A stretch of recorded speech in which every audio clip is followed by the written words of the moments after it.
Boa tarde, aluno do sétimo ano, iniciando mais uma videoaula. O tema da aula de hoje é a industrialização brasileira. Então, nós vamos compreender a industrialização brasileira. Na primeira parte, nós vamos ver o histórico.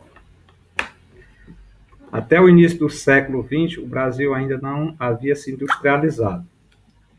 Em 1889, de cada 1.000 brasileiros, somente 4 trabalhavam em indústria, dedicando-se principalmente à produção de bens de consumo não durável, como tecido, calçado e alimento. Foi somente a partir da década de 1930 que o Brasil intensificou-se a industrialização. Por essa razão, foi chamado de país de industrialização tardia, quando comparado com a Inglaterra, a França e os Estados Unidos. Então, nós vimos aí, com relação à industrialização, e o Brasil, até o século XX, quando ele se refere ao século XX, qual é o ano? É de 1901 até 2000. Ela ainda não tinha se industrializado. É um país de industrialização tardia. Quer dizer, comparando com a Inglaterra, que se industrializou, começou a se industrializar no século XVIII, a França, os Estados Unidos, o Brasil só iniciou sua industrialização muito tarde, depois dos outros. Em 1900, a agropecuária respondia por 45% do PIB brasileiro. E a produção de café para exportação era a principal atividade do país. Então, o PIB, que é o Produto Interno Bruto, que é a soma de todos os bens e serviços produzidos no país. Então, em 1900, o Brasil não existia ainda indústria. Em 1920, parte dos ganhos obtidos com a venda de café passou a ser investido na criação de bancos e indústria. Então, a partir daí, começou seu processo de industrialização. Em 1930, os cafeicultores perderam seu poder político. O governo e os investidores se voltaram para a criação da indústria. Só a partir daí de 1930 foi que o Brasil se intensificou seu processo de industrialização. Agora vamos ver o Twitter. Concentração relativa, desconcentração industrial. Vamos ver a concentração e relativa desconcentração industrial. Então, nós temos aqui um gráfico indicando quais são as regiões mais industrializadas do Brasil.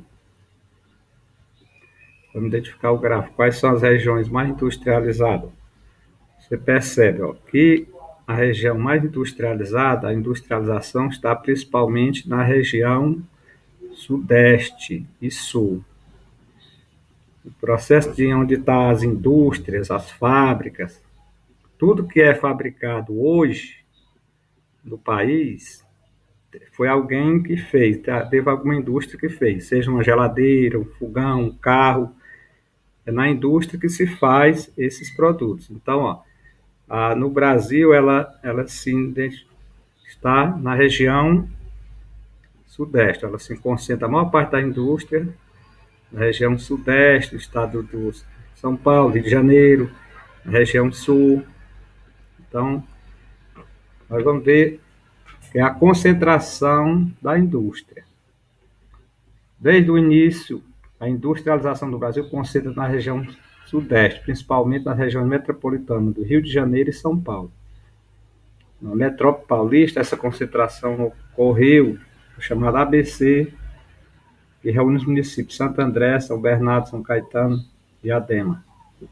A rodovia Anchieta, que liga esses municípios do Porto de Santo, disponibilidade de energia elétrica e a proximidade do mercado consumidor foram fatores determinantes dessa localização industrial. Então, como você percebe aí no mapa, no gráfico, onde estão as principais indústrias do país, está na região sudeste, né, e sul, concentração. Então, nós vamos ver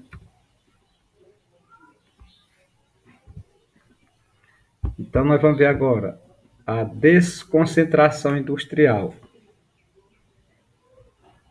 Assim, há um declínio relativo da atividade industrial no estado de São Paulo, da região sudeste. Em outras palavras, a industrialização do estado de São Paulo e do Rio, da região sudeste está crescendo num ritmo mais lento que outros estados e regiões do Brasil, produzindo assim uma nova distribuição espacial da indústria. Então, nós vamos ver que a desconcentração industrial e suas causas. Apesar da relativa desconcentração industrial em curso, a região sudeste, sobretudo o estado de São Paulo e as regiões metropolitanas, São Paulo constitui a principal área industrial do Brasil. Porém, é importante destacar os fatores que estão levando a essa desconcentração. Quando ele fala desconcentração, quer dizer a saída da indústria para outras regiões. A concentração ela se concentra mais no sudeste. E agora está ocorrendo o quê? A desconcentração, quer dizer, a saída para outras regiões, para outros estados. Política industrial do governo militar. Durante o governo militar, no período de 64 a 85, instituíram-se diversas políticas de industrialização, planos econômicos de desenvolvimento dirigido à desconcentração industrial no país. Foram realizados investimentos em infraestrutura, essenciais para a criação de polos industriais, destacam-se exploração de minério, de Carajás, Pará, Trombetas no Pará, Caraíba na Bahia, Patos em Minas Gerais, os portos de Itaqui no Maranhão, Tubarão no Espírito Santo, e os petroquímicos de Camaçari na Bahia, Paulínia em São Paulo, Canoas no Rio Grande do Sul. E as indústrias automobilísticas em Belém, quer dizer, em Betim, além de outros. Então, nós vamos ver a elevação dos custos de produção. Ao longo do tempo, a região sudeste, sobretudo a região metropolitana de São Paulo, perdeu vantagem na produção industrial para outros estados e regiões do Brasil. Isso porque passou a apresentar altos custos de produtividade, resultante de um conjunto de fatores, como congestionamento de trânsito, impostos e salário mais alto.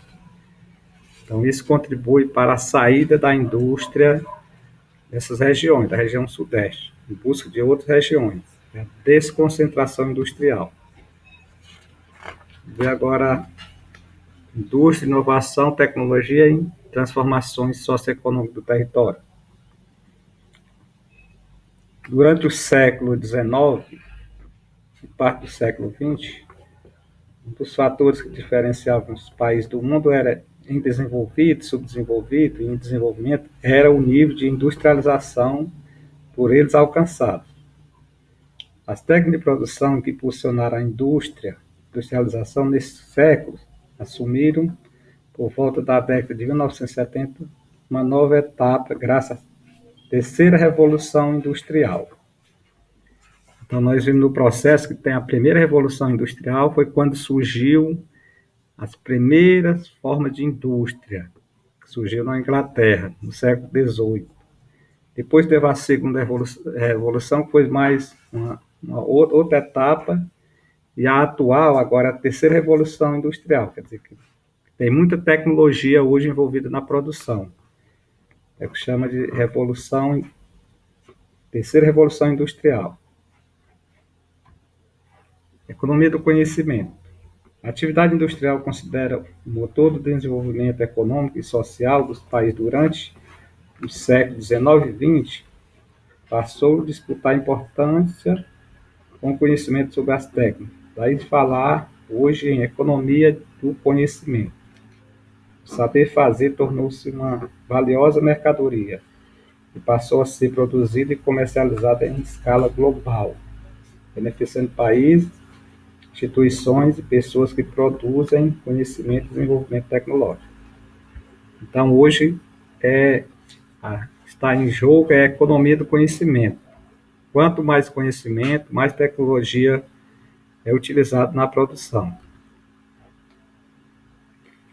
Temos aqui o Brasil na economia do conhecimento. A inserção do Brasil na economia do conhecimento ainda é modesta. se comparado aos grandes centros mundiais da produção científica e tecnológica. Quer dizer, o Brasil é muito atrasado quando se compara com outros países, né? E agora, o Parque Científico e Tecnológico no Brasil. O Parque Tecnológico corresponde a uma concentração geográfica de instituições dedicadas à atividade de pesquisa e desenvolvimento, envolvido na produção de bens e serviços, como universidades, centro de pesquisa, laboratório e empresa. A instalação de um parque científico exige investimentos em infraestrutura, mão de obra qualificada, porém pode estimular a economia e integrar território com outros espaços nacionais e internacionais. Então, nós vemos os parques científicos no Brasil. E o último aqui temos os parques científico e tecnológico da Organização Espacial.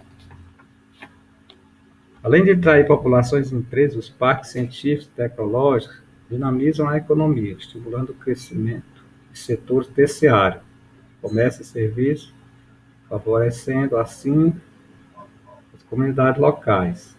Tem, então, uma função de reorganização do espaço geográfico. De modo geral, atraem e criam demanda por empreendimento, tais como agências bancárias, hotéis, centros de convenção, lojas, lanchonetes, hospitais, entre outros. Então, nós estamos concluindo a nossa aula de hoje e obrigado, vamos acompanhar pelo livro.